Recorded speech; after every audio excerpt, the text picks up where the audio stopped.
They were 41, 6, and 6 years old, a single mother and her twin sons with Tourette syndrome, sleeping in a 2012 Honda Odyssey behind a Target in Sacramento, California, when a certified letter arrived at the women's shelter where Amanda Rivera checked for mail twice a week. The letter was from an attorney in Fresno, informing her that she'd inherited property from a distant cousin she'd met exactly once at a family funeral 15 years ago. Her brother Marcus laughed when he heard about it over the phone, called it a worthless dump in the middle of nowhere, told her to sign it over so someone capable could handle the sale and maybe get a few thousand out of it. But when Amanda and her sons Mateo and Daniel walked through what remained of the front entrance of that collapsed speech therapy center and discovered what lay hidden beneath a false foundation in an underground research vault untouched for 12 years, they found something worth $536 million. And the family that had abandoned them, that had turned away when the twins' diagnosis made things complicated, that had stopped returning calls when Amanda lost everything, they would never see a single cent. The morning came gray and early, condensation fogging the inside of the Odyssey's windows where their breath had collected during the night. Mateo woke first, his body jerking with the familiar tics that had defined his 6 years of life. Head snapping left, shoulders rolling, soft grunting sounds he couldn't control. He pressed his stuffed elephant against his chest and waited for the movements to pass, patient in the way children become when their own bodies are unpredictable. Daniel woke seconds later with his own cascade of tics, blinking rapidly, fingers tapping against his thighs in patterns he couldn't explain, whistling sounds that came unbidden. The twins had learned to wake quietly, to not disturb their mother who slept in the driver's seat, her neck bent at an angle that would leave her sore for hours. Amanda heard them anyway. Mothers always did. She sat up slowly, every joint protesting, and turned to look at her boys in the back seat, surrounded by garbage bags stuffed with clothes, backpacks that serve as pillows, the portable DVD player that had died 2 months ago, but which they kept anyway, because letting go felt like admitting defeat. "Morning, baby boys," she whispered, her voice rough from sleep and the cold that had settled deep in her chest 3 weeks ago and wouldn't leave. "Morning, Mama," they whispered back in unison, their voices identical. Their faces mirror images except for the scar above Daniel's left eyebrow from when he'd hit his head on a playground slide during a particularly violent tic episode 2 years ago. The Target parking lot was coming alive around them. Early shift workers arriving, delivery trucks backing up to the loading dock, the security guard who pretended not to notice the van that appeared every night around 10 and disappeared every morning by 7. Amanda checked her phone. 6:14 a.m. They had 46 minutes before they needed to move. Their morning routine had been refined through 6 months of practice. Amanda heated water in a camping kettle that plugged into the cigarette lighter, mixed instant oatmeal in plastic bowls, portioned it carefully so the boys got equal amounts because any perceived inequality triggered arguments neither of them could control. The twins ate slowly, tics interrupting every few bites. Mateo's head jerking so violently he nearly dropped his spoon, Daniel's arm shooting out sideways and knocking over the water bottle they shared. "It's okay, baby, it's okay," Amanda soothed automatically, her hand on Daniel's shoulder as he fought back tears of frustration. At 6 years old, the twins understood their Tourette's intellectually. They'd been to enough doctors, enough specialists, enough therapy sessions to know the medical terminology.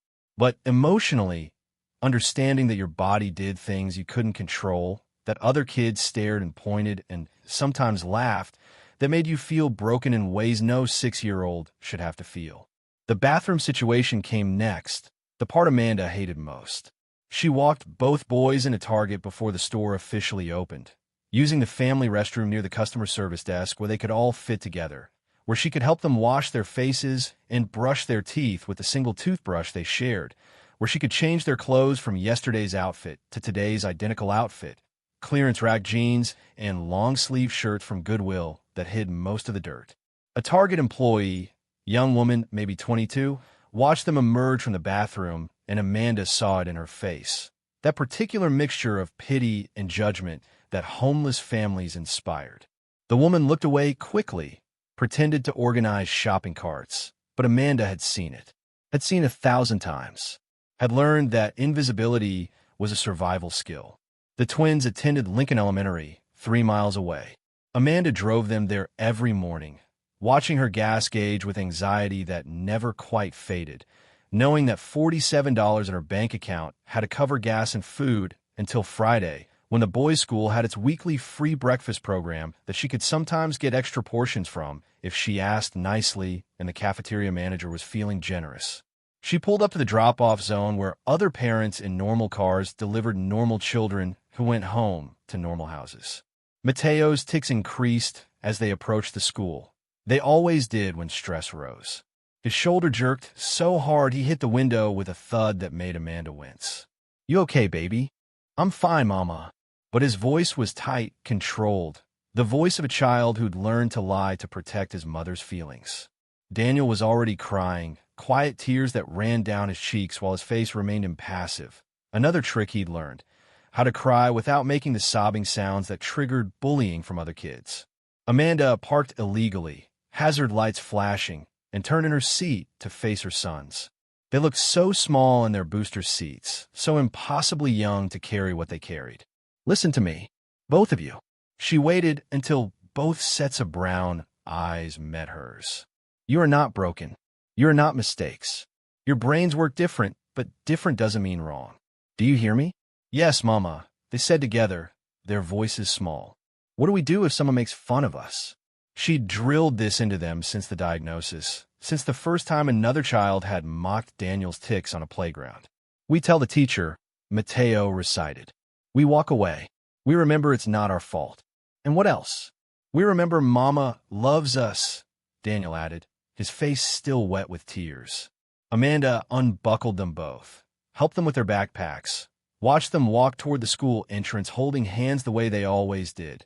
Two small boys with identical dark hair and identical ways of moving through a world that wasn't built for them. Mateo's head jerked twice before they reached the door. Daniel's arm shot out sideways, nearly hitting another child who jumped back with an exaggerated gasp.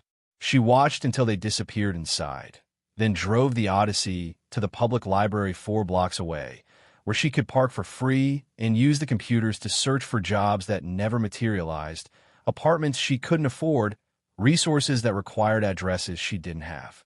The certified letter was waiting at St. Catherine's Women's Shelter when she arrived at 9. Sister Louise handed it to her with gentle hands and concerned eyes. "This came yesterday, Amanda. Looks important." The envelope was cream-colored, expensive paper stock that felt wrong in Amanda's chapped hands. The return address read, Hernandez and Associates, Attorneys at Law, Fresno, California. Her first thought was debt collectors. Medical bills from the twins' diagnosis, from the specialists, from the medications they'd tried that insurance wouldn't cover. Her second thought was worse. Someone was suing her, claiming she was an unfit mother, that sleeping in a van constituted neglect.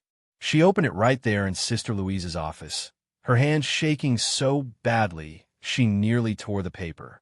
"Dear Ms. Rivera, we are writing to inform you that you have been named as the sole beneficiary in the estate of Dr. Margaret Chun, your second cousin once removed. Dr. Chun passed away 18 months ago at the age of 73. Her estate has now been settled, and per her explicit instructions, the property located at 2847 Mountain View Road, Fresno County, is to be transferred to you and your children upon completion of all legal requirements.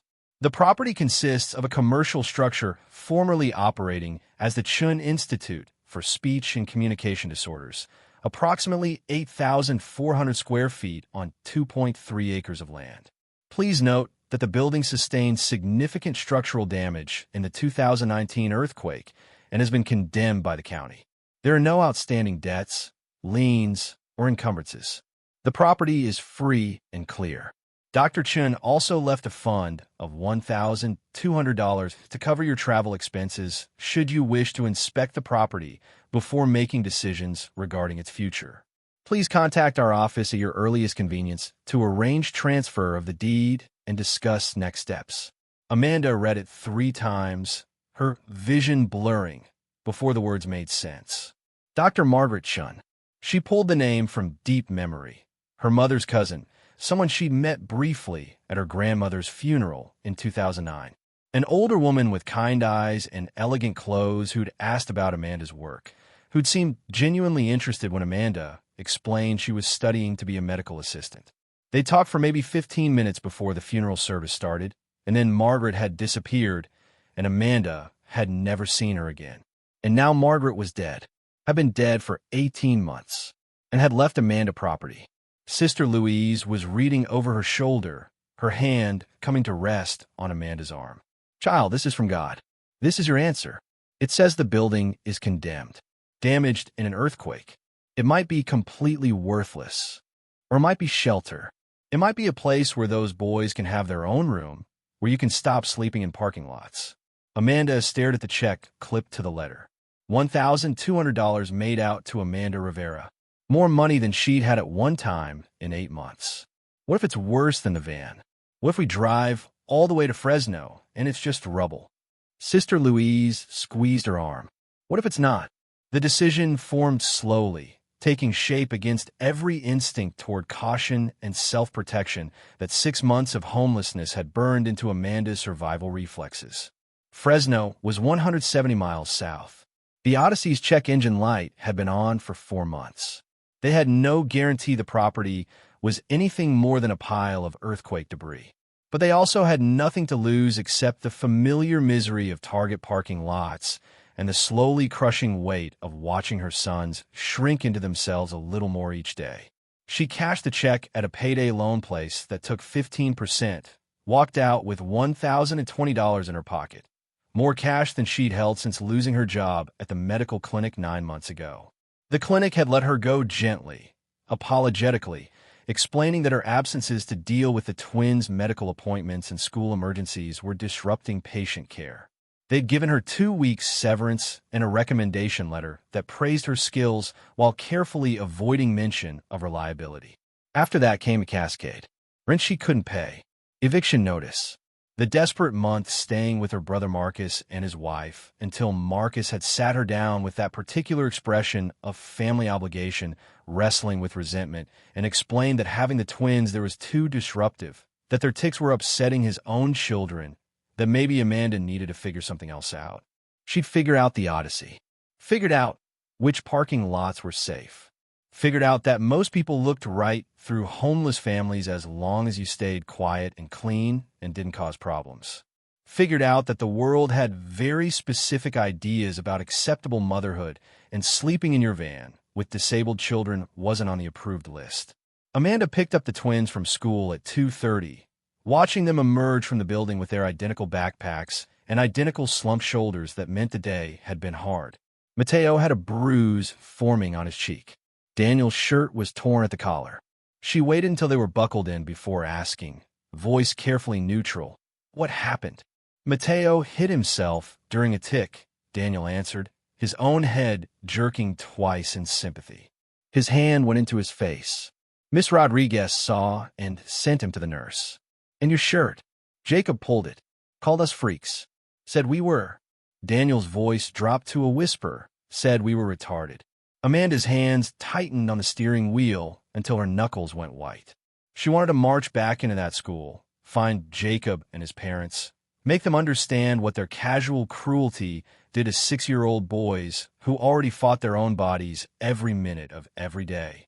But she'd learned that fighting made things worse, that complaints from a homeless mother carried no weight, that the best she could do was gather her sons close and try to rebuild them every afternoon after the world broke them down every morning. "We're going on a trip," she said instead, pulling out of the parking lot. Both boys looked up, identical expressions of cautious hope. "Where?" "To see a building that someone left us. A place that might become our home. Like a real house." Mateo's voice cracked with longing so raw it hurt to hear. "Maybe. I don't know yet, baby. But we're going to find out together."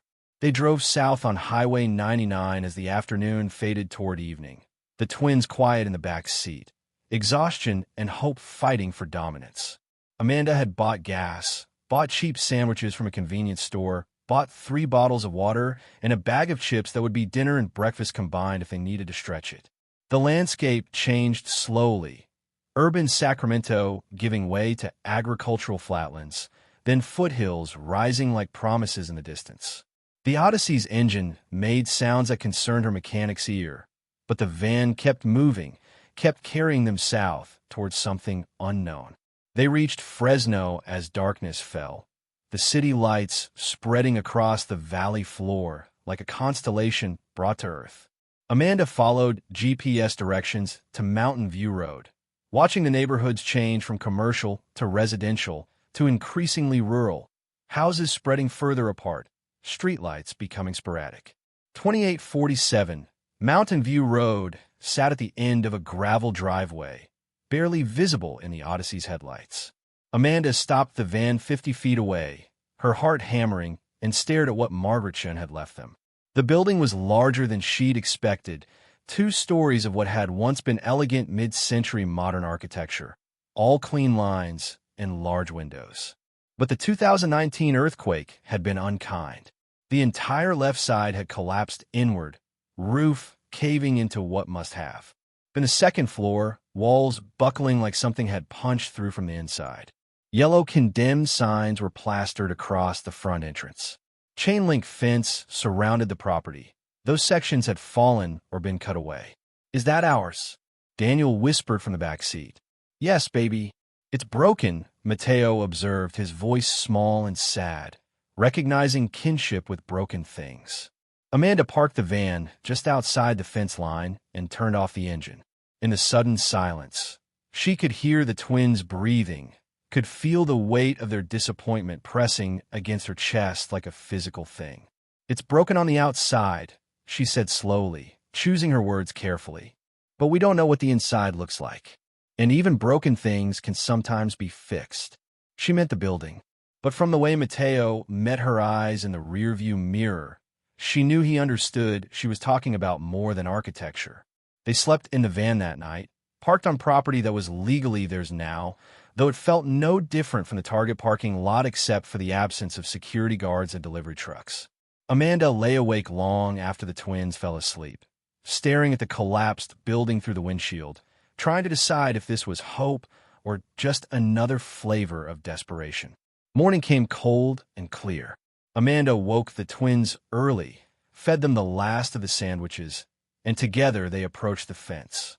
She found a section where the chain link had been bent back, squeezed through, and helped the boys climb after her. The property was larger than it looked from the road. The main building dominated the front acre, but behind it stretched another acre of overgrown grass and what might have been a parking lot before weeds reclaimed it. Everything spoke of abandonment, of a place that had been left to die slowly. Amanda circled the building carefully, the twins close behind her, evaluating damage with the practical eye she'd developed from watching construction workers repair her apartment building back when she had an apartment. The left side was a total loss. Collapsed floors, exposed beams, walls that leaned at impossible angles. But the right side looked structurally sound, windows intact, walls still plumb and true. "Mama, there's a door." Mateo pointed to the back of the building where a steel door sat at ground level, unmarked and solid. Amanda tried the handle. Locked. She walked the perimeter again, looking for another way in, and found a window on the undamaged side where the glass had been broken, probably by vandals or weather. She cleared the remaining shards carefully, tested the sill to make sure it would hold her weight, and climbed through into darkness. The smell hit her first, concrete dust and mildew and abandonment. She pulled out her phone, used the flashlight function, and swept the beam across a large room that must have been a reception area. Desks still in place, chairs overturned, papers scattered across the floor. A sign on the wall read Chun Institute for Speech and Communication Disorders, where every voice matters. Something about those words made Amanda's throat tight. Every voice matters. Even the voices of 6-year-old boys whose bodies made sounds they couldn't control, whose speech was sometimes interrupted by tics, who'd been told by other children that they sounded weird. She helped the twins through the window, held their hands as they walked carefully through the debris. The right side of the building had survived the earthquake remarkably well. They found offices with furniture still in place, therapy rooms with mirrors on the walls and small tables designed for children, a kitchen with industrial appliances that looked intact. This was where people came to learn to talk better, Amanda explained, reading the faded posters on the walls. See? Pictures of mouths, diagrams of how sounds are made. Dr. Chun helped people who had trouble speaking. Like us? Daniel asked, his face pressed against a poster showing tongue positions for different sounds. Maybe not exactly like you, baby, but people who needed help with their voices. People whose brains worked different. She paused, reading a framed certificate on the wall. Dr. Margaret Chun, Ph.D. in speech-language pathology, specialization in neurogenic communication disorders. Mateo's head jerked violently, his neck snapping left with enough force to make a soft pop. Do you think she would have helped us? Amanda knelt down, pulled both boys close. I think she already is helping us, sweetheart. She left us this building. That's help. They explored for hours. Found a basement-level accessed by stairs from the main floor. Concrete walls, low ceilings, storage rooms filled with filing cabinets and boxes of patient records dating back decades. Found a bathroom on the first floor where the plumbing still worked, though the water came out brown at first before running clear. Found a large room on the undamaged second floor that must have been Margaret's office. Windows overlooking the property. Built-in bookshelves still filled with medical texts. It was in that office, late afternoon light slanting through dusty windows, that Amanda found the photograph. It sat on the desk in a silver frame, protected by glass that had somehow survived the earthquake. The image showed a much younger Margaret Chun, maybe 40 years old, standing with a small boy who couldn't have been more than 7. The boy's face was caught mid-tick, mouth open, eyes squeezed shut, but Margaret's expression was one of infinite patience and compassion. On the back of the frame, handwritten in elegant script, David, age 7, Tourette syndrome with coprolalia. First successful treatment cycle, November 1987. Reminder, every voice deserves to be heard, even when that voice fights to be controlled. Amanda sat down hard in the dusty office chair, the photograph clutched in both hands, and understood suddenly why a woman she'd met once 15 years ago had left her this property. Margaret had known. Somehow, across years and distance and the thin connection of distant family, Margaret had known about the twins, had known what Amanda was facing, had left them not just a building, but a message. Every voice deserves to be heard. The twins found her crying, rushed over with matching expressions of alarm. Mama, what's wrong? Nothing's wrong, babies. Nothing at all. She showed them the photograph, explained what she understood about Margaret's work, about how this building had been a place where children like them came to be helped, to be understood, to be valued. So she was nice? Daniel asked, studying Margaret's face in the photograph. She was very nice, and she wanted us to have this place. Can we live here? Mateo looked around the office with hopeful eyes. It's broken, but the broken part is on the other side. This side is okay. Amanda looked at her 6-year-old son who understood intimately what it meant to be broken in one part while the rest of you stayed okay, and made a decision that felt less like choosing and more like recognizing what had already been chosen for her. Yes, baby, we're going to live here. That night, they slept in Margaret's office on the second floor, the twins sharing the cushions pulled from an old couch, while Amanda made herself a bed from her own jacket and a curtain she'd taken down from the windows. It wasn't comfortable, but it was theirs. No security guard would knock on the window at 6 a.m. No other cars would park too close. No one would question their right to be there. In the morning, Amanda walked to the nearest gas station 3 miles down Mountain View Road, bought coffee and donuts with money that felt precious, and asked the clerk about contractors who might work cheap. Depends on what you need, the clerk said, a man in his 60s with kind eyes and calloused hands. You the one who bought the old Chin Institute. Word traveled fast in small communities. Inherited it, actually. Margaret was good people. Real shame what happened to that place. He wrote a name and number on a napkin. Try Eddie Morales. Does honest work, fair prices. Tell him Ray sent you. Eddie Morales arrived 2 days later, driving a truck filled with tools and accompanied by a teenage son who looked bored until he saw the scope of the damage. Eddie walked the property with professional thoroughness, taking notes, asking questions, his face giving nothing away. Finally, he turned to Amanda. Left side's a total loss. Has to be demolished. Probably cost you $10,000 just for the teardown and debris removal. But the right side? He knocked on a wall, testing. Structure's sound. Foundation's good. Some water damage from rain getting in, but nothing critical. You could make this livable. How much would that cost? Amanda's voice was small, already knowing the answer would be more than she had. Eddie considered. To do it right, bring everything up to code, patch the roof, fix the plumbing and electrical, make it safe for habitation. You're looking at $40,000-$50,000, maybe more, depending on what we find when we open up the walls. $40,000. Amanda had $900 left from the travel fund. She had no job, no credit, no prospects. $40,000 might as well have been $40 million. I understand. Thank you for coming out. She tried to keep the despair out of her voice. Eddie looked at her for a long moment, then at the twins who sat on the front steps watching, Mateo's shoulder jerking periodically, Daniel's hands tapping patterns on his knees. You planning to live here? You and your boys? If I can make it work. You got anywhere else to go? Amanda met his eyes. No.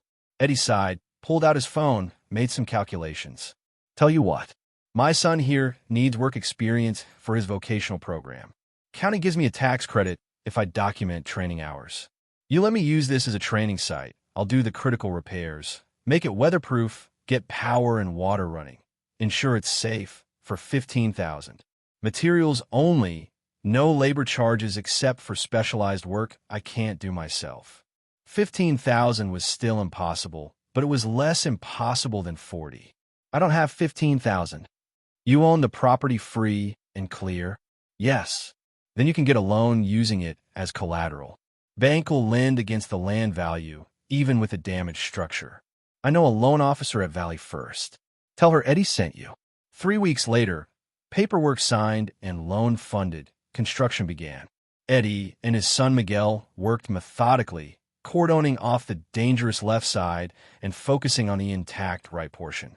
They patched the roof, replaced damaged drywall, updated electrical panels that hadn't been touched since the 1970s, repaired plumbing that groaned but ultimately functioned. Amanda worked alongside them, learning as she went.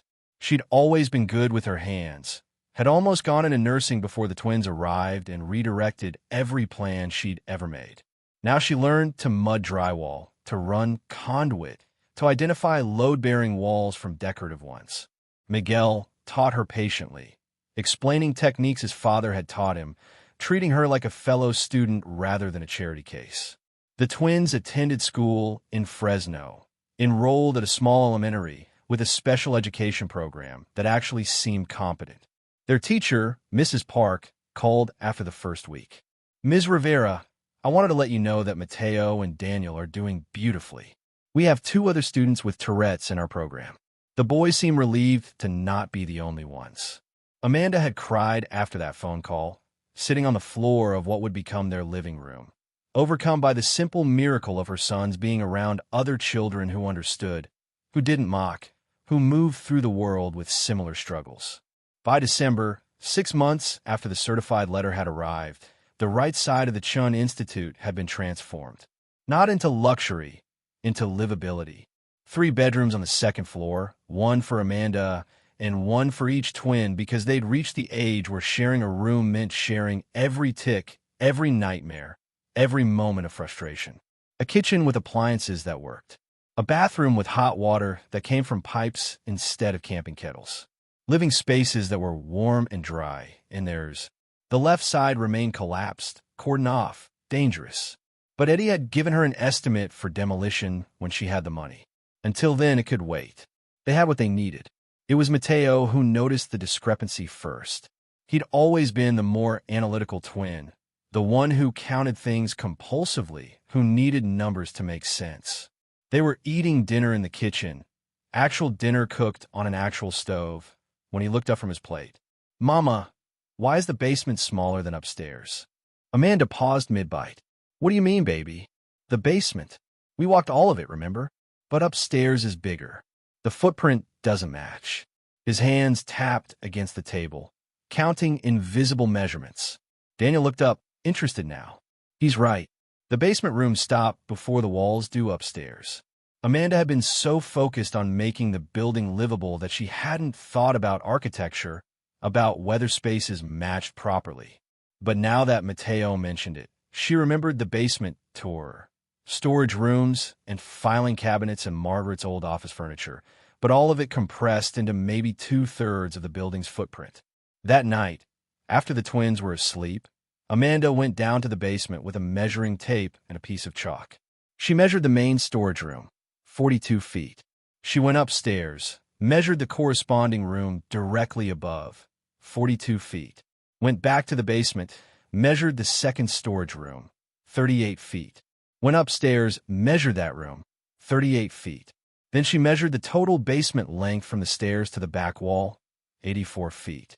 She went upstairs, measured from the stairs to the back wall, 112 feet. 28 feet missing. 28 feet of space that existed above ground but not below.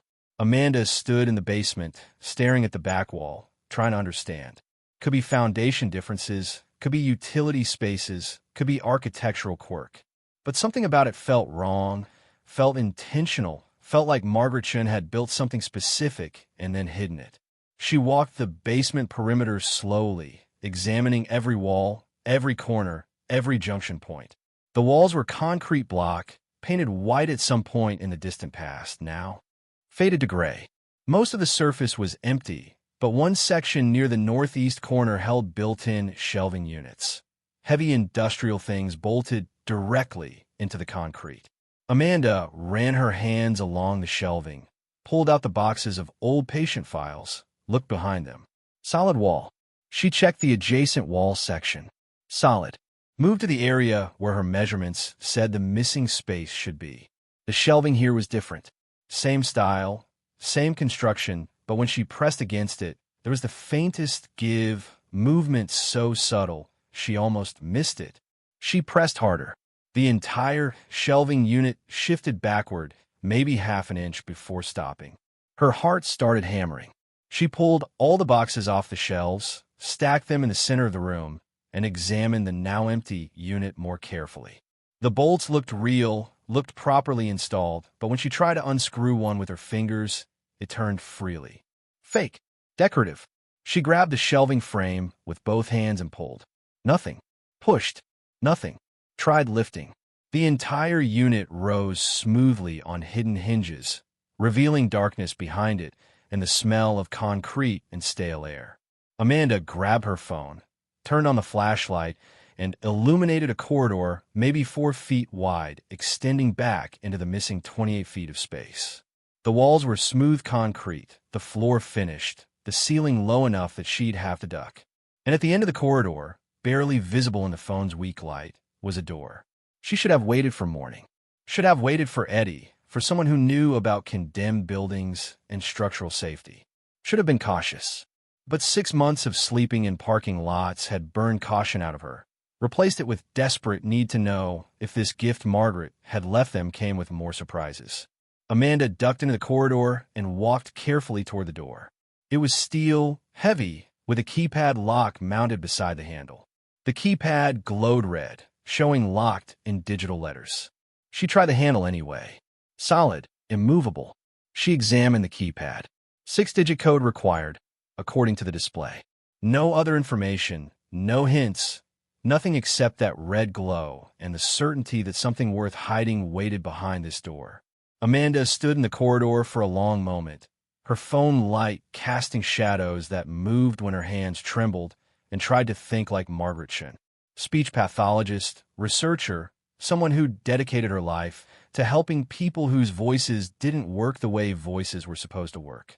Amanda returned to the basement every night after the twins fell asleep, standing in front of that keypad like it might reveal its secrets through sheer force of will. She tried obvious combinations first. Margaret's birth year from the obituary she'd found online, 1945. Locked. The year the Institute was founded according to the sign outside, 1972. Locked. Sequential numbers, repetitive patterns, anything that might make sense to someone who dedicated their life to communication disorders. Nothing worked. She searched the building methodically during the day, while the twins were at school. Margaret's office yielded files and patient records dating back decades, all carefully organized and labeled, but nothing that looked like a six-digit code. She found Margaret's personal journal in a desk drawer, pages filled with observations about treatment methodologies and patient progress notes, but the entries were clinical, professional, revealing nothing about hidden rooms or security systems. It was in the filing cabinets on the main floor, buried in a drawer marked Administrative 2005 to 2010, that Amanda found the first real clue. A manila folder containing permits and architectural drawings for basement renovation work completed in 2007. The blueprints showed the current layout, the storage rooms, the corridor, the sealed door, all of it labeled as archive storage climate-controlled. But there was a second sheet, hand-drawn in pencil rather than professionally drafted, showing the same space with different labels. The corridor was marked Access Passage. The sealed room beyond was labeled Research Vault, Environmental Controls Critical. And at the bottom of the hand-drawn sheet, in Margaret's elegant script, every voice deserves preservation, especially those the world tries to silence. Code reflects first breakthrough. DC 1987. DC 1987. Amanda stared at the notation, her mind spinning. The photograph in Margaret's office, the boy named David with Tourette's syndrome, dated November 1987. First successful treatment cycle. DC could be initials. David C.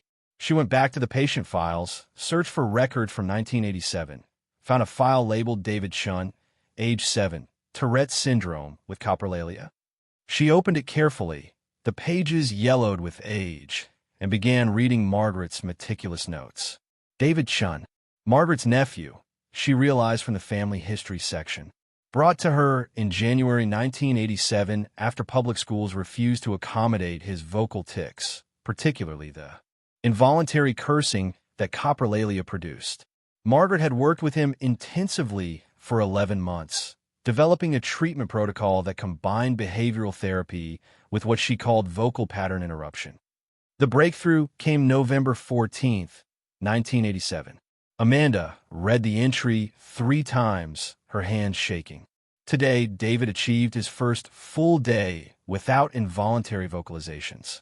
After 327 days of treatment, after thousands of hours of practice, his brain has finally created new pathways around the damaged ones. He stood in my office this afternoon and spoke for 15 minutes without a single tic, without a single intrusive word. He cried. I cried. This is why the work matters. This is what I'll spend the rest of my life protecting. The knowledge that broken voices can be taught to find their way around the broken parts. November 14th, 87. The day everything changed. Amanda ran down to the basement, her heart pounding so hard she could hear it in her ears. She pulled open the hidden shelving, ducked into the corridor, and stood in front of the keypad with trembling fingers. 1-1-1-4-8-7. She pressed each number carefully, watching them appear on the display. When she entered the final 7, the screen flickered from red to green. A mechanical sound came from inside the door, heavy bolts sliding back, locks disengaging with the precision of engineering designed to last decades. The word on the screen changed from locked to open. Amanda grabbed the handle. It turned smoothly in her grip, and the door swung inward on hinges that moved silently despite 12 years of disuse. Motion sensors detected her presence, and lights began activating automatically. LED panels mounted in the ceiling, flooding the space beyond with cool, white illumination that seemed harsh after the corridor's darkness. What Amanda saw made her knees weak, made her grab the door frame for support, made her question whether she was actually awake or still asleep in Margaret's office, having a dream too impossible to be real. The vault wasn't a room. It was a laboratory carved into the earth beneath the Chun Institute, maybe 40 feet long and 20 feet wide, with ceiling height that varied between 7 and 8 feet. The walls were smooth concrete, climate-controlled according to digital displays, showing temperature at 68 degrees and humidity at 45%. And it was filled systematically, obsessively, carefully filled with materials that spoke to decades of collection. One entire wall held filing cabinets, industrial-grade things with locks and labels identifying contents. Research data 1972 to 1995, clinical trials documentation, patent applications approved, patent applications pending, financial records, investment portfolio. Another wall featured glass-fronted cabinets containing medical equipment Amanda didn't recognize, devices with screens and electrodes, machines that looked like they belonged in neurology departments, computers from different eras showing the evolution of technology Margaret had used in her research. The back wall held something different entirely. Paintings, maybe 20 of them, each one professionally framed and lit by individual spotlights, arranged with the care of a gallery exhibition. Amanda approached slowly, her phone forgotten in her pocket, and studied them with the untrained eye of someone who knew nothing about art, except that these looked expensive. One showed a California landscape, hills golden in summer light, rendered in impressionist style with loose brushstrokes and luminous colors. The brass plate on the frame read Untitled California Hills, Wayne Thiebaud, 1978. Another was abstract, bold geometric shapes in primary colors. Composition in red, blue, and yellow. Richard Diebenkorn, 1982. A third showed a woman's face, partially obscured, haunting and beautiful. Study in Shadows, Joan Brown, 1975. Amanda had no idea what these paintings were worth, but the security system protecting them suggested significant value. She photographed each one carefully, then moved to the filing cabinets. The first cabinet she opened was labeled Financial Records, Investment Portfolio, 1985 to 2007. Inside were leather binders organized by year, each one containing statement from investment accounts, stock purchases, bond holdings, real estate transactions. Amanda pulled out the 2007 binder, the most recent year, before Margaret apparently stopped updating these records, and opened it to the summary page. The numbers swam before her eyes. She read them once, blinked, read them again. Shun Family Trust, Portfolio Summary as of December 31st, 2007. Equities, Technology Sector $47,300,000 equities. Healthcare Sector $38,100,000 real estate holdings. Medical Properties $42,600,000 patent royalties. Accrued $28,400,000 fixed income securities. $31,200,000 fine art collection. Appraised value $18,900,000. Total estimated assets $206,500,000. $206 million. 13 years ago, Amanda sat down hard on the concrete floor, the binder clutched in her hands, and tried to breathe normally. This couldn't be real. People didn't just leave this kind of wealth in hidden vaults under condemned buildings. Didn't die and have their estates somehow miss $200 million during probate. Except Margaret apparently had. She forced herself to stand, to keep exploring, to understand what she'd found. The next filing cabinet held patent documentation. Margaret had been more than a clinician. She'd been an inventor, developing technologies to help people with neurogenic speech disorders. Amanda found patent after patent, each one carefully documented with filing dates, approval dates, licensing agreements. Vocal pattern interruption device, patent hashtag for 892-156, approved 1989. License to Neurotech Solutions 1990 to 2015, royalties 7% of gross sales. Adaptive speech recognition software, patent hashtag 5-234-891, approved 1993. Licensed to multiple healthcare providers, royalties variable. Non-invasive neural stimulation for tic suppression, patent hashtag 6-789-234, approved 2004. Licensed to Med Device International, exclusive contract. Each patent had generated income. Steady, substantial income that Margaret had apparently invested with the same meticulous care she brought to her research. Amanda found statements from investment firms, letters from financial advisors, tax documents showing charitable donations and careful tax planning. The research data cabinets held something even more valuable in a different way. Decades of clinical trials, patient outcomes, treatment methodologies that Margaret had developed and refined. Amanda recognized some of the conditions from the twins' medical files: Tourette syndrome, stuttering, apraxia, dysarthria. Margaret had worked with them all, had developed protocols that were referenced in medical journals. Amanda found stacked in another cabinet. She was a genius, Amanda realized. Not just competent or skilled, but genuinely brilliant. And she'd taken that brilliance underground, literally, hiding her wealth and her research in this climate-controlled vault beneath a building that the world thought was just another failed medical practice. The art collection required more research. Amanda photographed every painting, every sculpture, every piece, then spent an hour on her phone searching auction records and gallery listings. Wayne Thiebaud's California landscapes sold for millions. Richard Diebenkorn's abstracts commanded even more.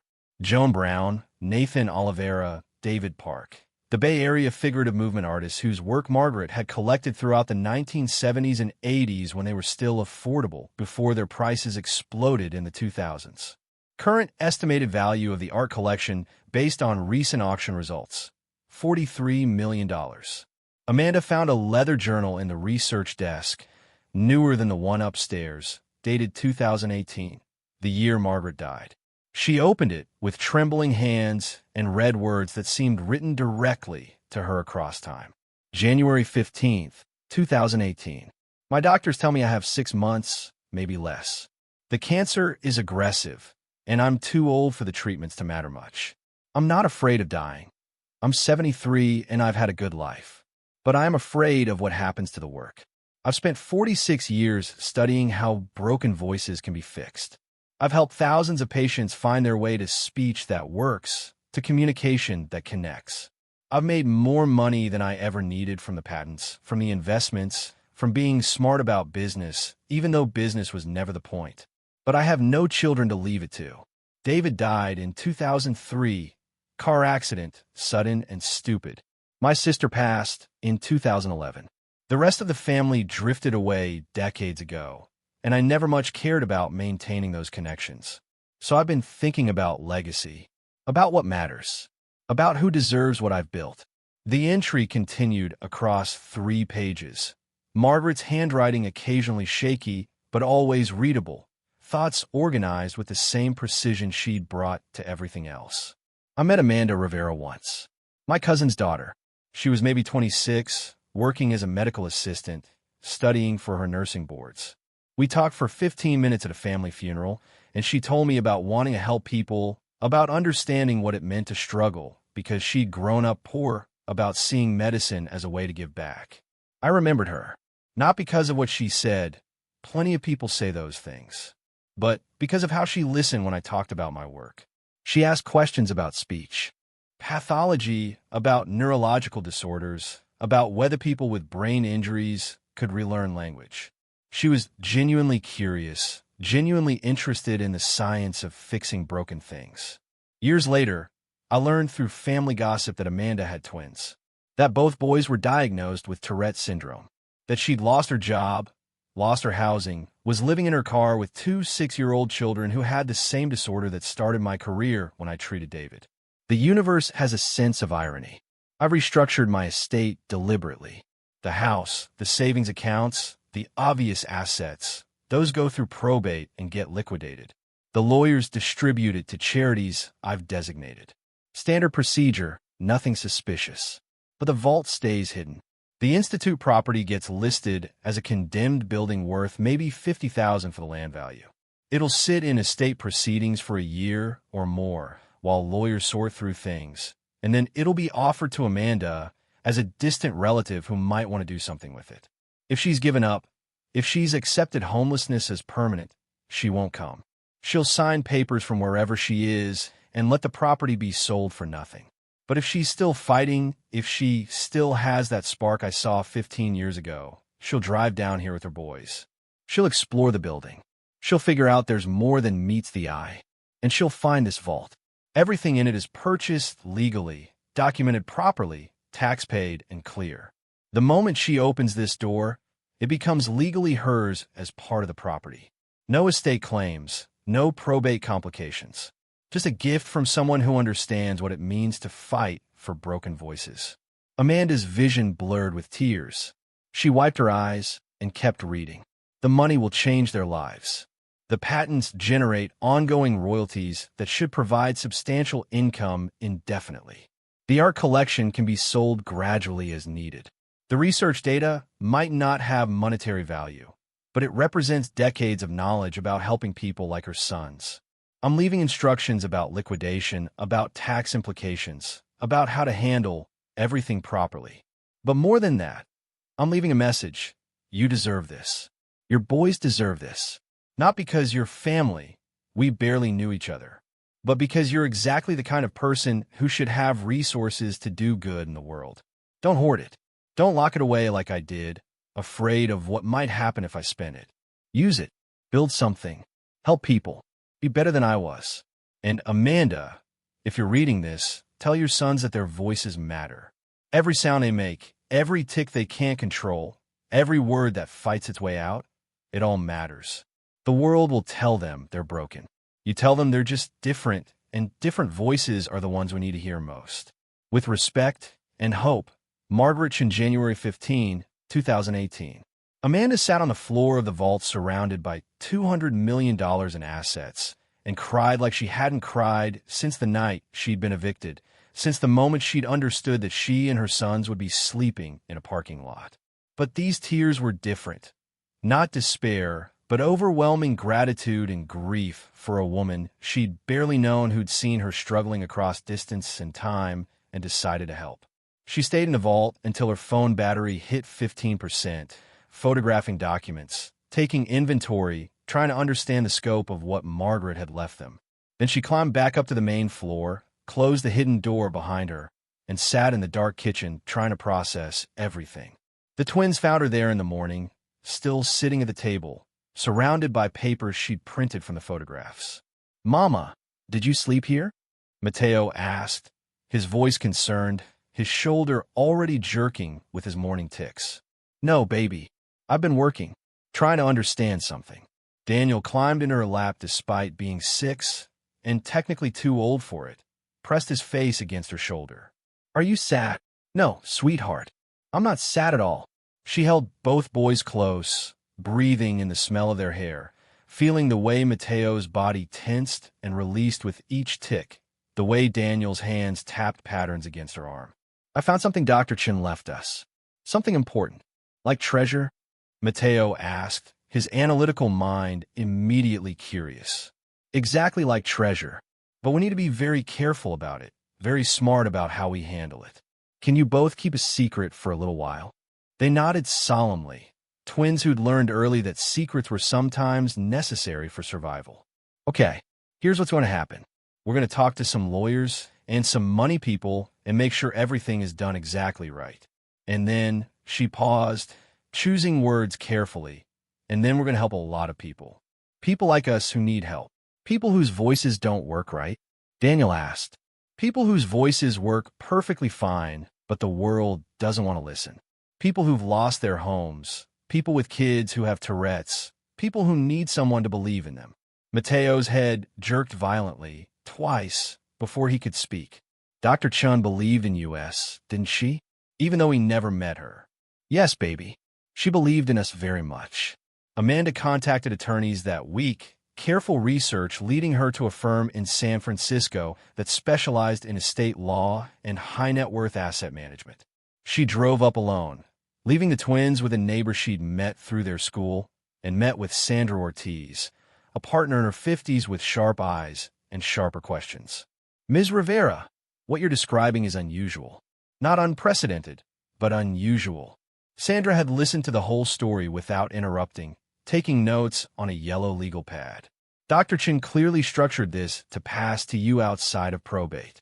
The vault wasn't listed in estate assets. The building was valued so low no one looked closely, and everything in that vault was purchased legally years before her death. So it's really mine? If the documentation is as thorough as you've described, yes. But we need to handle this very carefully. The IRS will want to know where this wealth came from. Estate lawyers might challenge the transfer if they learn about it. We need to establish clean ownership, document everything, and ensure you're protected legally. How long will that take? Sandra considered. 3 to 6 months to establish full legal ownership, document asset values, file appropriate paperwork. In the meantime, you can't liquidate anything. Can't sell the art, can't access the investment accounts beyond confirming they exist. We do this by the book, or you risk losing everything to legal challenges. Amanda signed a retainer agreement that cost $5,000, money she borrowed against the property's land value. Sandra's firm began the methodical work of documenting every asset in the vault, establishing provenance for the art collection, tracking down investment accounts that hadn't been accessed in over a decade, verifying patent royalties that had been accumulating in escrow accounts. The process was excruciating. Amanda went to work at a local medical clinic that hired her part-time despite the gap in her resume, earning enough to cover food and basic expenses while Sandra's team worked. The twins adjusted to their new school, made friends with other kids in the special education program, came home most days without bruises or torn shirts. It was 4 months after opening the vault that Sandra called with news. We've completed the asset inventory and established legal ownership. Everything checks out. The estate never knew about the vault, the transfer is clean, and you own everything free and clear. Sandra's voice carried a mixture of professional satisfaction and something that sounded like awe.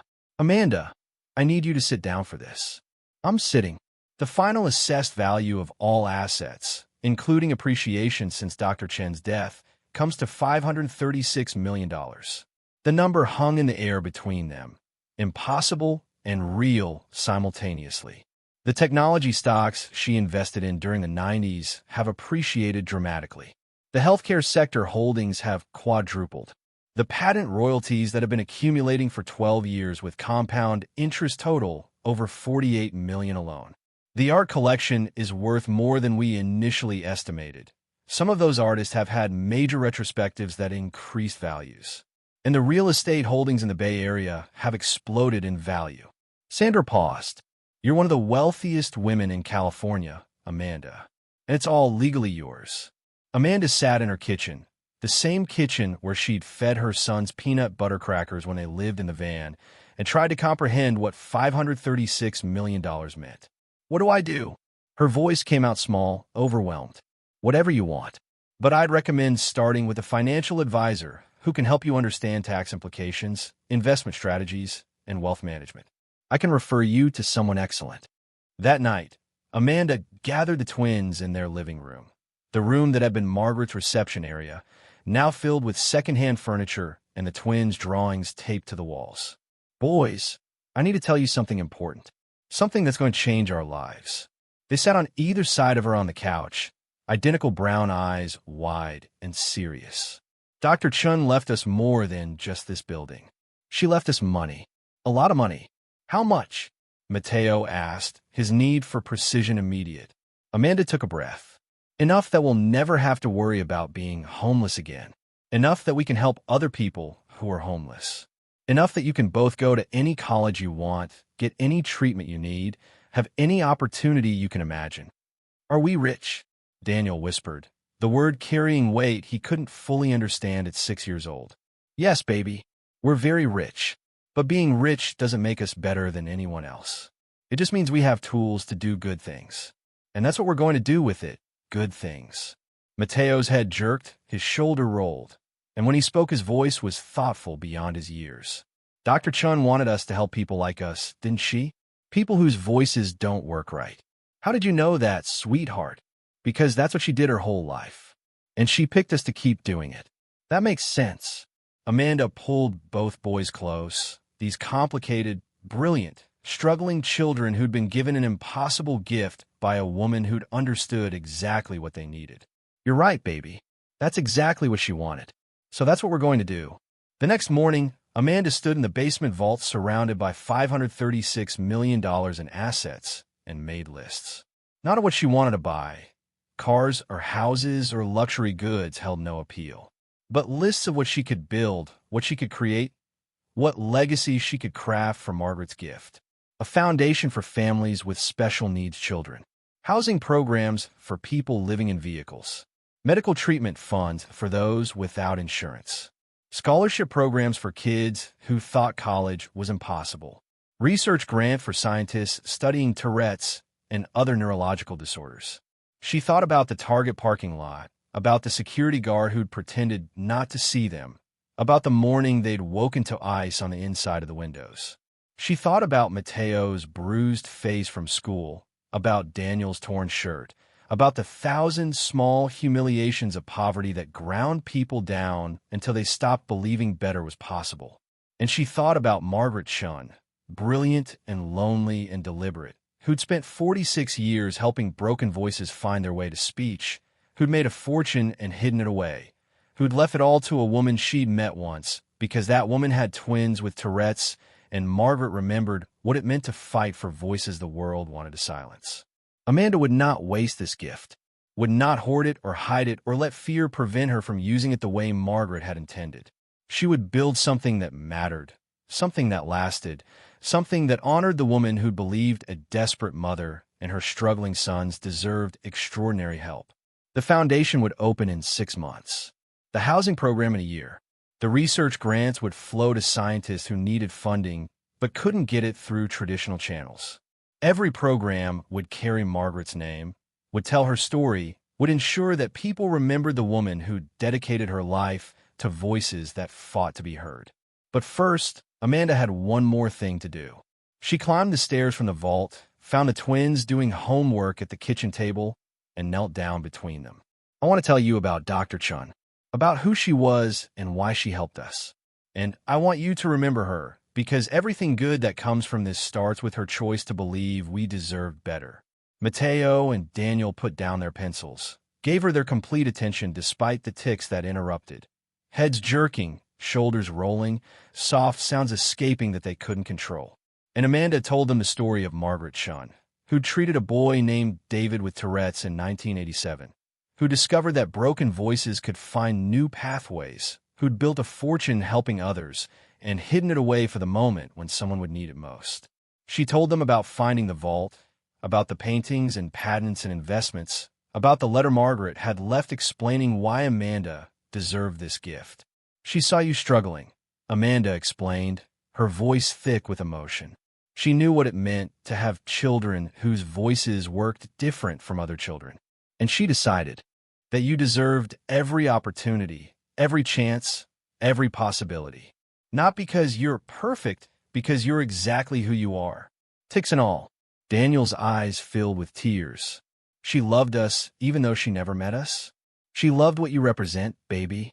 She loved the idea that somewhere in the world were 2 boys who needed help, and she could give it even after she was gone. Mateo nodded slowly, his analytical mind processing. So we have to use it right. We have to help people the way she would have helped them. Exactly right, sweetheart. That's exactly what we're going to do. That night, Amanda stood on the 2nd floor of the Chun Institute looking out at the property that was theirs, the building Margaret had filled with decades of research, the vault beneath holding impossible wealth, the land where someday, soon a foundation would rise that would help thousands of families like theirs. The collapsed left side of the building still stood as a reminder of how close they'd come to having nothing. Eddie Morales had given her an estimate for demolition and reconstruction, $800,000 to tear down the damaged section and build something new in its place. She could afford it now, could afford to build something beautiful and permanent, could afford to create spaces where families with special needs children could find support, where speech pathologists could research new treatments, where voices that struggled could be heard and valued. $536 million. The number still felt impossible, but Amanda was beginning to understand it wasn't about the money itself. It was about what the money represented.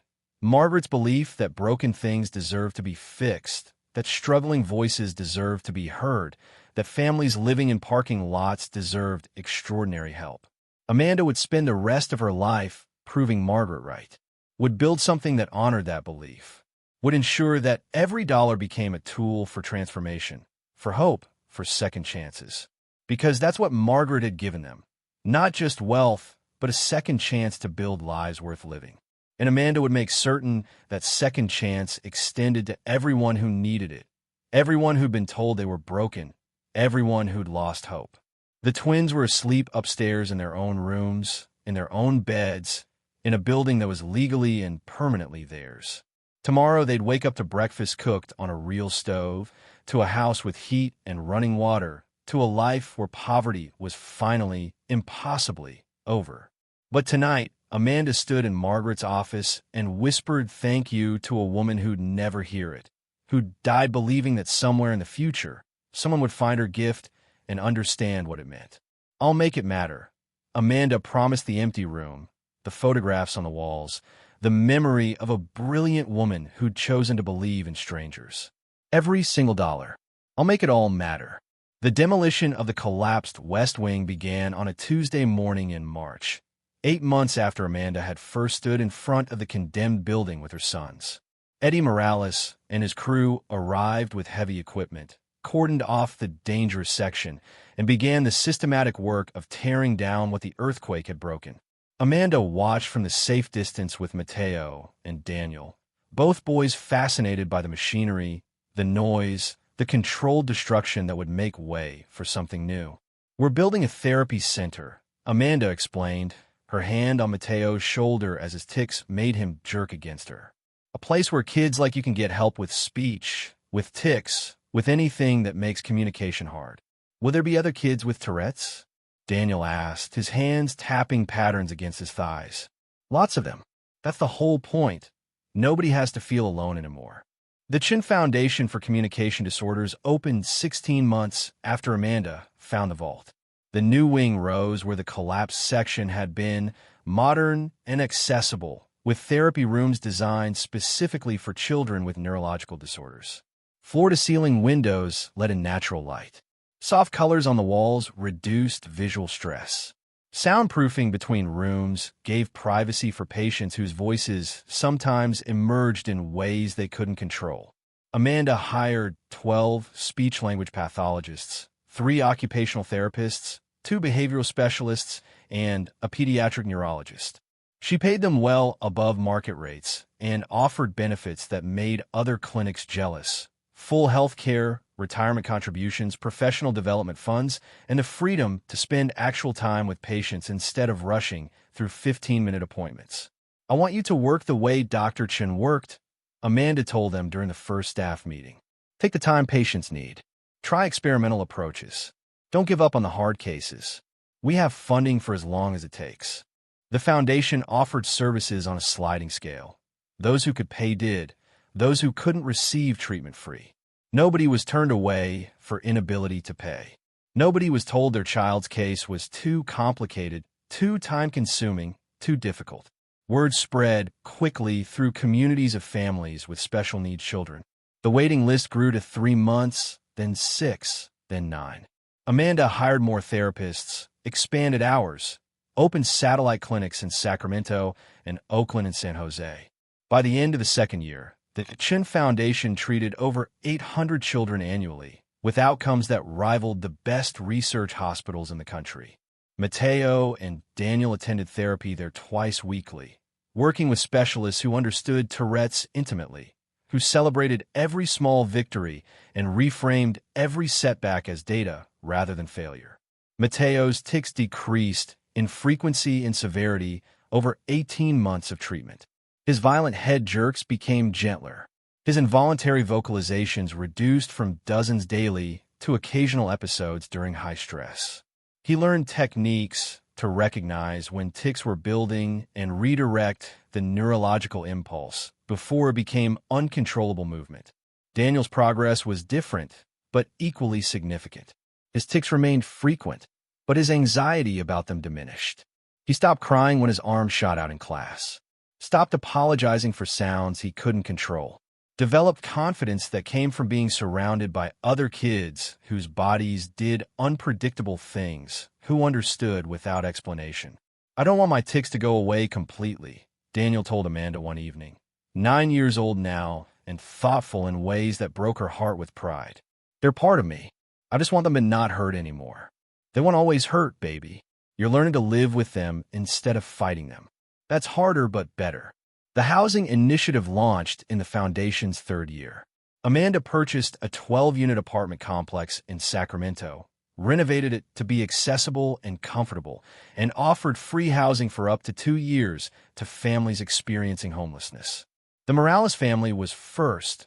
Miguel, his wife Teresa, and their 3 children had been living in their truck for 7 months after Miguel's construction injury left him unable to work. Amanda gave them a 3-bedroom apartment, enrolled Miguel in vocational rehabilitation, helped Teresa find employment as a medical assistant, and ensured the children had school supplies and stability. "Why are you doing this?" Teresa asked during the move-in meeting, her voice suspicious after months of broken promises from other agencies. "What's the catch?" "No catch. Someone helped me when I needed it. Now I help others. That's how it works." The complex filled quickly.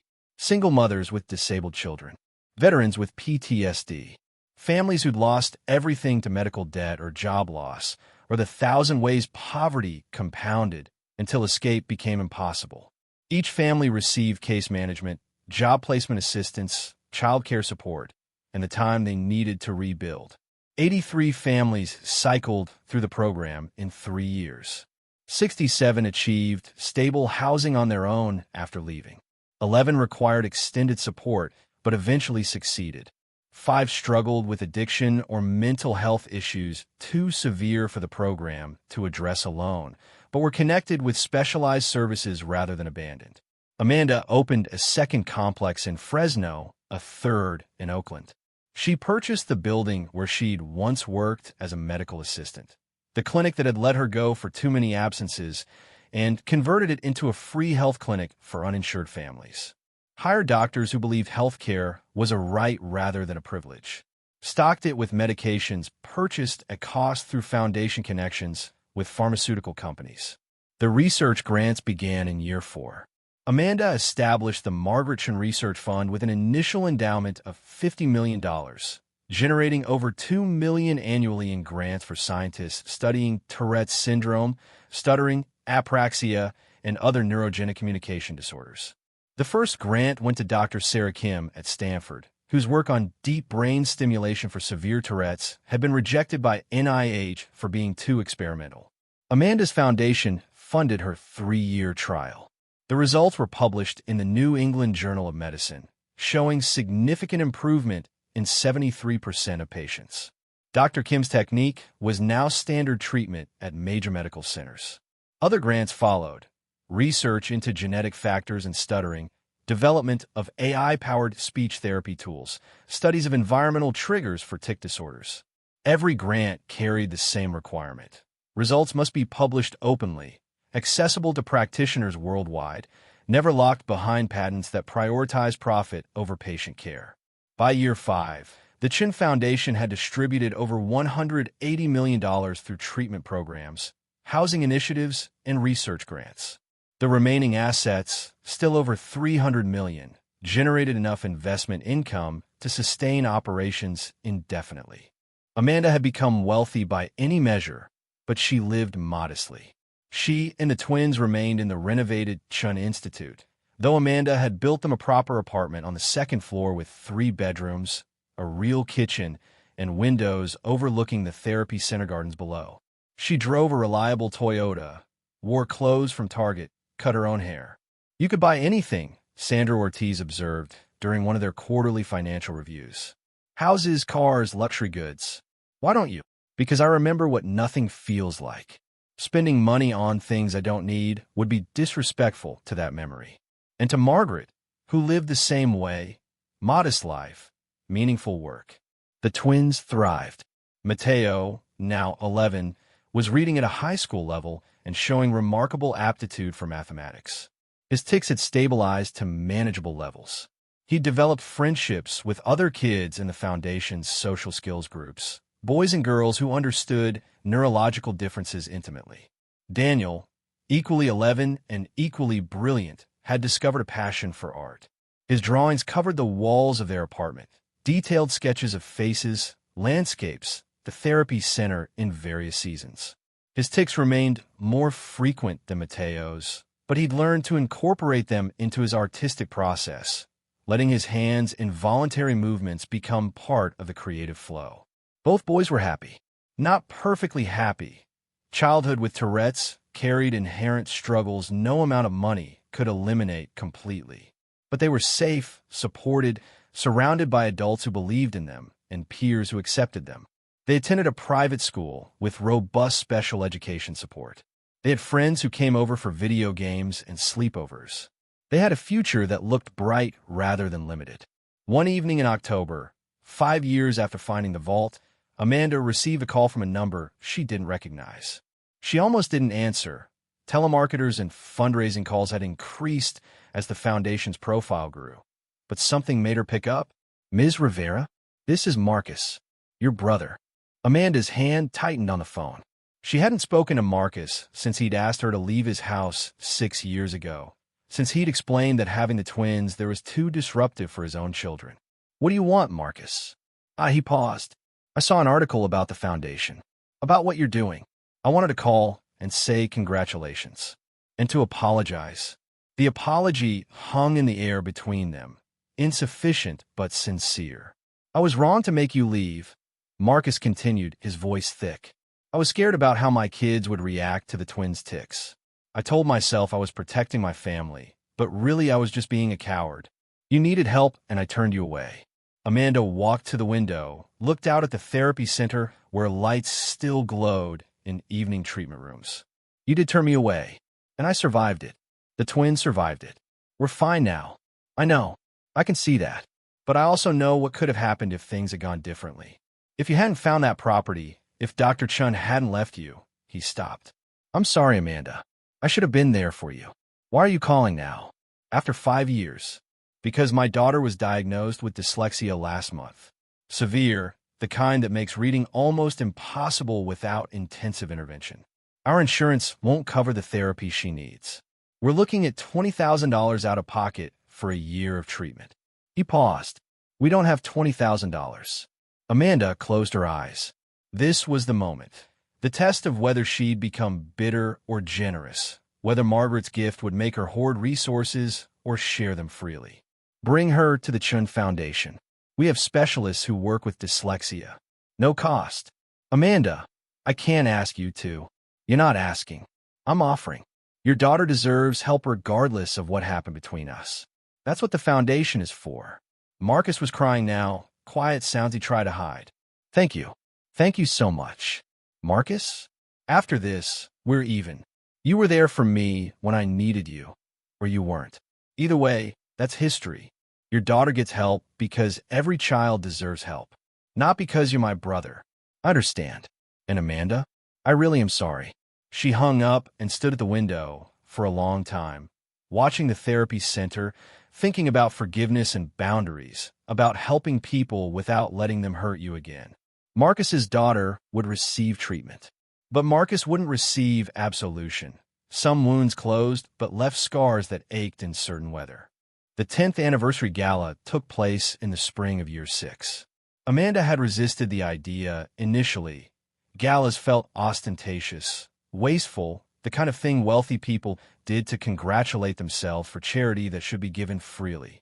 But Sandra convinced her the event had value beyond fundraising. People need to see the foundation's impact. They need to meet the families you've helped. And you need to tell Margaret's story so she's remembered.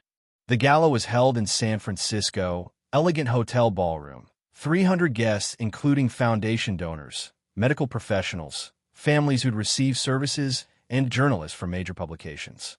Amanda wore a simple black dress purchased specifically for the occasion, the first expensive clothing she'd bought in 6 years. The twins wore matching suits and looked uncomfortable but proud. Amanda's speech was brief, focused not on herself, but on Margaret Chin. She showed the photograph of young David from 1987, explained Margaret's life work, described the vault and the letter that had made everything possible. Dr. Chin believed that every voice deserves to be heard, especially voices the world tries to silence.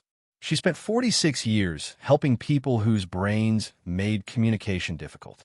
And when she died, she left everything she'd built to a family she barely knew because we represented the work she dedicated her life to. She introduced the twins, who stood beside her with varying degrees of tics. Mateo's shoulder rolling, Daniel's hands tapping, neither of them hiding or apologizing. "These are my sons. They have Tourette syndrome. 5 years ago, we were living in our van in a Target parking lot. Today, because of Dr. Chin's extraordinary gift, we run a foundation that has helped over 4,000 families. Not because we're special, but because someone believed we deserved a chance." The audience stood, applause rolling across the ballroom like thunder. Amanda saw tears on faces, saw families who'd received help, saw therapists who worked at the foundation, saw the ripple effects of one woman's deliberate choice spreading outward through time. That night, after the gala ended, Amanda and the twins drove back to Fresno in comfortable silence. They pulled up to the Chun Institute at midnight, the building dark except for security lights, the therapy center wing rising against the night sky like a promise kept. "Mama," Mateo said as they climbed out of the car, his voice thoughtful. "Do you think Dr. Chin knew this would happen? That her gift would help so many people?" Amanda considered the question seriously. "I think she hoped. But hope and knowing are different. She took a chance on us because she believed in the possibility. And we made that possibility real." Daniel was already halfway to the front door, eager to change out of his uncomfortable suit. "I'm glad she picked us. Even though we never met her, I'm glad." "Me too, baby. Me too." Inside, Amanda walked through the quiet building, touching walls she'd helped repair, passing therapy rooms where children learned to speak around obstacles their brains created, stopping in the office that had been Margaret's and was now hers. The photograph of young David still sat on the desk, a reminder of where everything began. Beside it now was a photograph from today's gala, Amanda with Mateo and Daniel, all three smiling despite tics that made the image slightly blurred, imperfectly perfect. 7 years after reading that certified letter at St. Catherine's Shelter, Amanda Rivera sat in her office, surrounded by evidence of transformation. The foundation served thousands. The research fund advanced scientific understanding. The housing program gave families stability. All of it built on Margaret Chin's belief that broken voices deserve to be heard. But the real gift wasn't the money. It was the message that struggling people deserved extraordinary help, that different wasn't broken, that voices fighting to be heard mattered most of all. Amanda opened her laptop, began drafting plans for expansion. A second therapy center in Los Angeles. Mobile treatment units for rural families. Scholarship fund for students with communication disorders pursuing medical degrees. The work would never be finished, but that was the point. Margaret had started something that would outlive them all, a legacy built on voices once told they didn't matter, proving every day that they did. Upstairs, the twins slept in beds that were permanently theirs, in rooms that would always be home, in a building that represented more than shelter. It represented belief. Belief that homeless families could become foundation leaders. Belief that children with Tourette's could thrive. Belief that one person's deliberate gift could change thousands of lives. Margaret Chun had died alone, but not forgotten. Her name lived in the foundation, in the research she'd funded, in the children who received treatment, because she'd chosen to believe in a desperate mother and her struggling sons. And Amanda Rivera, who'd once measured wealth in whether they had gas money for the week, now measured it in families housed, children helped, voices heard, lives transformed. The morning would bring new families needing help, new challenges to solve, new opportunities to honor Margaret's gift by giving it forward. But tonight, Amanda allowed herself to simply feel grateful for the certified letter that arrived at exactly the right moment, for the building that hid impossible wealth, for the woman who'd looked across time and distance and decided that Amanda and her sons deserved everything. "Thank you," Amanda whispered to the photograph on her desk, to the memory of a brilliant woman she'd met once at a funeral, to the universe that had somehow brought them together across impossible odds. "Thank you for seeing us. Thank you for believing we were worth saving. Thank you for trusting us with your legacy." The photograph didn't answer, but it didn't need to. The therapy center, full of children finding their voices, was answer enough. The families sleeping in safe apartments was answer enough. The research advancing human understanding was answer enough. Margaret Chun had built something extraordinary and hidden it away for the moment when someone would need it most. Amanda Rivera had found it, had honored it, had multiplied it into something even Margaret couldn't have imagined. And every single day, in therapy rooms and research labs and apartments where families rebuilt their lives, Margaret's belief proved true. Every voice deserves to be heard. Every struggling person deserves extraordinary help. Every gift given freely multiplies beyond measure. That was the real treasure, not the $536 million, but the understanding that wealth only matters when it transforms lives, that legacy lives in the people you help, that voices once silenced become the chorus that changes the world. Amanda closed her laptop, turned off the office light, and climbed the stairs to her apartment where her sons slept peacefully. Tomorrow would bring more work, more families, more opportunities to prove that second chances were real and hope wasn't foolish and broken voices could sing.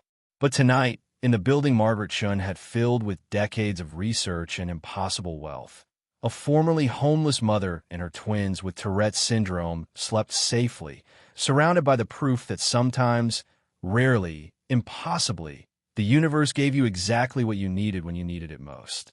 And if you were brave enough to accept it, wise enough to honor it, and generous enough to share it, that gift could change not just your life, but thousands of lives stretching forward through time like echoes of a voice finally heard. Thank you so much for watching until the end. If you love this story, check out the other videos on your screen now. I think you'll really enjoy them. And don't forget to subscribe if you haven't already. See you in the next story.